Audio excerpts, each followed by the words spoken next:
Thank you for filling the void. In today's video, I'm going to discuss being the bigger person. Now, all of my life, I was always the arguer. I always came off as defensive. I couldn't help it at the time, I was very mentally unstable. But you know what?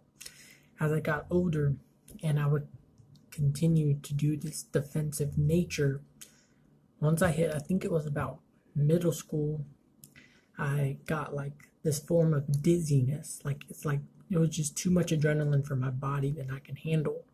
And I would get into this big old dizzy spell and I'd have to hold on to everything so I wouldn't fall down, and I would just be yelling and yelling and yelling. And I would just hold myself there and I couldn't move. My eyes were rolling in the back of my head and I'd just be, holding it in, just yelling. And that was one thing that I always had to deal with.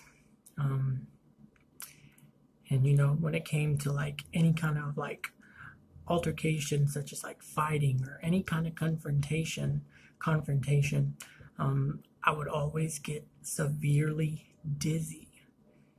Like, it was bad. I don't know what it is. I would get so dizzy, like I couldn't even hold my own up. I would, like after a fight, I would get so severely dizzy, I'd have to sit down or I feel like I'm gonna pass out because it was just too much adrenaline for me. And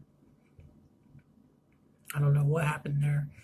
I don't know if it was because I was out of shape or what, but I know now I don't really deal with it as much. And also it does have to do a lot with anxiety, because I know when I was starting to step out of my own comfort zone, when I wasn't on my medication, anytime I would go to a new place, I would get severely dizzy.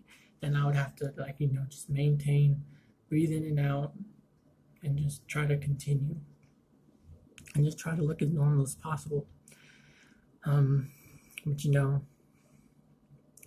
as I got older, and all them dizzy spells that I had, all those times I fell on the ground because I was so dizzy, just yelling, not being able to move. I was pretty much immobile, but I was just holding on to something.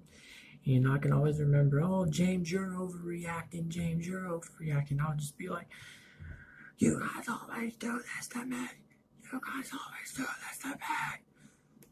And it's like, I couldn't even, hold myself up. And pretty much looking back on all that, it's better to be the bigger person, because if you're coming off defensive all the time, you're really taking a toll on your body. Your body can only take so much stress. And if you continue to be on the defensive all the time, that can really lower your life expectancy. You don't want to die at a young age. So pretty much like anytime I'm like in an argument or something, I do my best to be the bigger person. For example, there was a time where I made a bad move. I was in a bad situation. This was very recently too. I got my friends and everything. And here I am sitting in the car with someone who I should not be hanging out with. And I'm just like, okay, I'm in a bit of a sticky situation here. And, I got them going off on me, and I'm, being very tempted to go back to my old ways and just argue back, just yell and just, and I was thinking in my head, James, you gotta be bigger, So pretty much what I did was, while I was sitting in that passenger seat, I was thinking, just think of all the friends you got right now. Look at how far you have came. You're getting help. You're on medicine. Is it really worth going back to your old ways?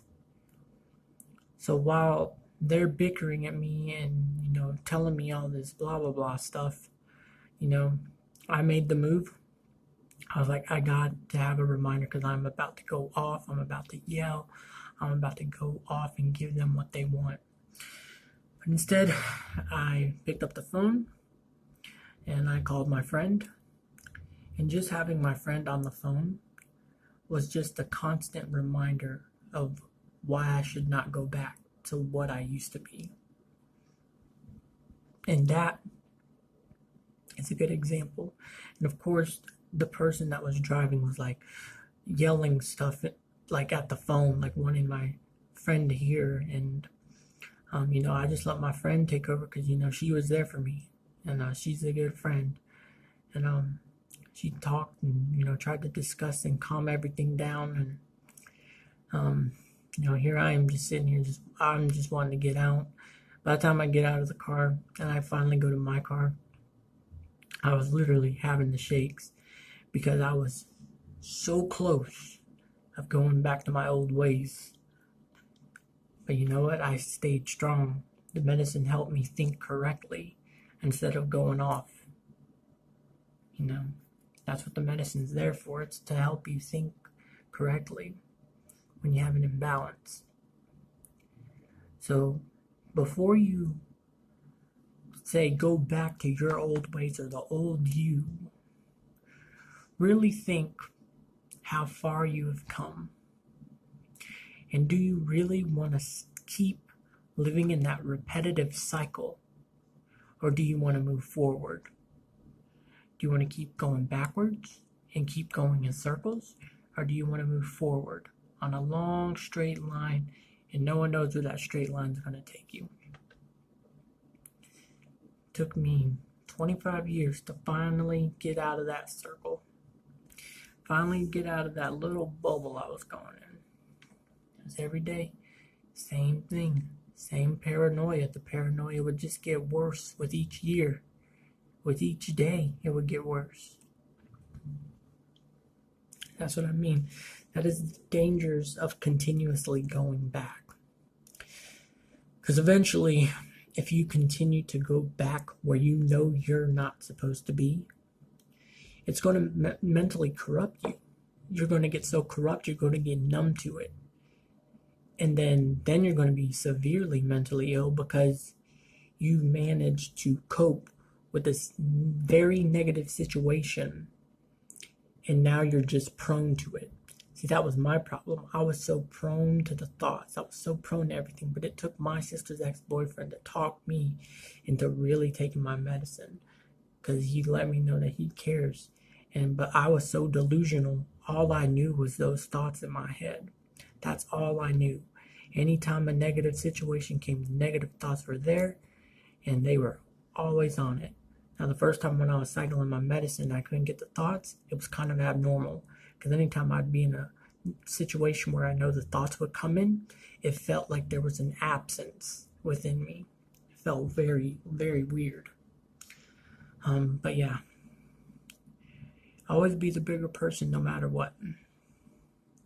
And if you feel any kind of emotions or any kind of paranoia when you're around like your group of friends or a group of anyone, it's better to speak up about it right then and there. Otherwise, when you bottle it up, it's just going to make things worse.